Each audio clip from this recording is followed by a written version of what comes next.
Assalamualaikum warahmatullahi wabarakatuh. Oke, di vlog sederhana ini saya ingin membahas sesuatu yang besar. Bahwasanya di sini tanggal 6 Februari 2024, kurang 8 hari lagi pesta pemilu sudah mau dimulai. Tetapi di sini ada sesuatu yang menarik menjelang pemilu ini. Apakah itu? Nah, di situ adalah yang sekarang lagi rame di Senayan, kantor DPR RI. Apakah itu? Itu ada para kades atau para lurah itu demo. Demo di depan kantor DPR RI Senayan. Di situ dia membawa tuntutan.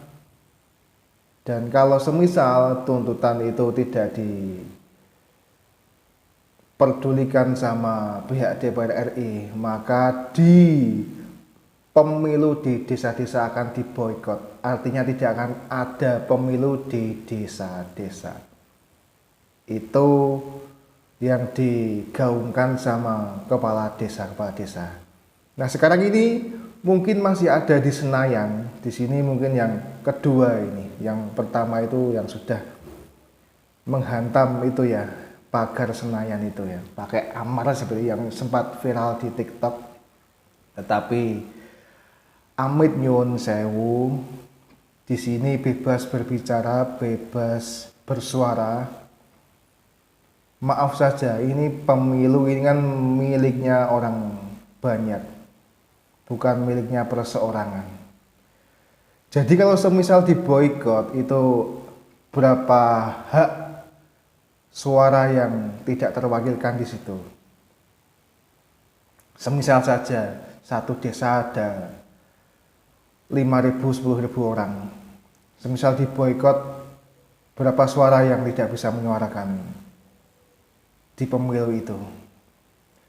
Karena di sini tuh kami sudah punya pilihan. Kami para pemuda ini sudah punya pilihan, menunggu pemilu dan ingin memilih para pemimpin kita ke depannya. Jangan asal main boikot-boikot saja.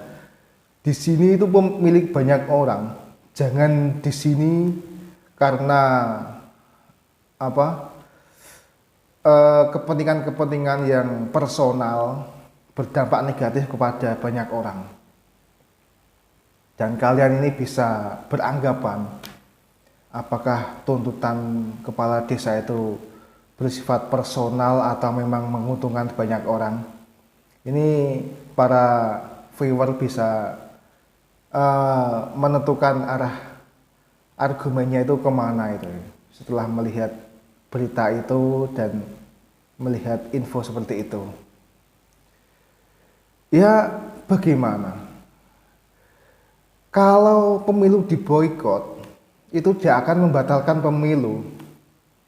Pemilu itu ada banyak petugasnya loh.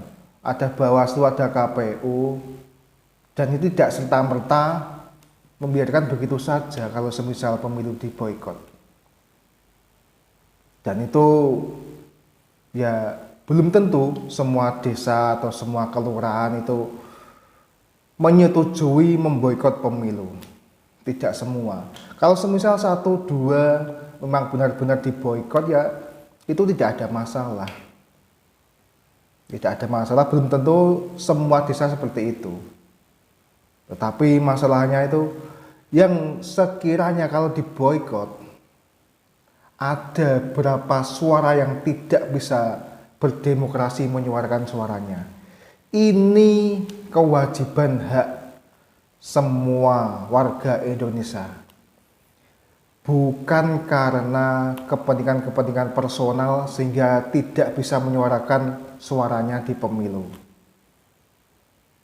Berhak, semua orang berhak menentukan pilihannya, semua orang berhak menyuarakan pendapatnya. Semua orang bisa menyuarakan yang dia pikirkan, yang dia unek-unekan. Bahwasanya di sini kami para pemuda itu sangat menanti-nanti hari tanggal 14 Februari setelah kita memantau debat presiden pertama sampai kelima. Dan kita sudah punya pilihan. Kita sudah punya pilihan menentukan presiden ke depannya. Setelah kita melihat debat, setelah kita melihat situasi politik, setelah debat dan sebelum debat dulu, saya pasti punya pilihan masing-masing. Para pemuda. Di sini jangan kira ini para pemuda itu cuek dengan demokrasi, cuek dengan pemilu. Sekarang beda dengan yang dulu. Sekarang itu pemilu sudah bisa memikat hatinya pemuda karena memang promosinya itu sampai ke pemuda. Promotornya itu sampai ke pemuda-pemuda. Seperti TikTok, di media sosial lainnya itu sesuai. Akhirnya pemuda itu tertarik untuk menyuarakan haknya di pemilu 2024 ini. Jadi jangan serta-merta diboikot saja. Ini hak semua orang loh. Ini hak semua orang. Jangan serta-merta diboikot seperti itu saja. Ya mohon maaf saja saya memang menyuarakan unek-unek saya ini. Kalau ada salah kata ya mohon dimaafkan.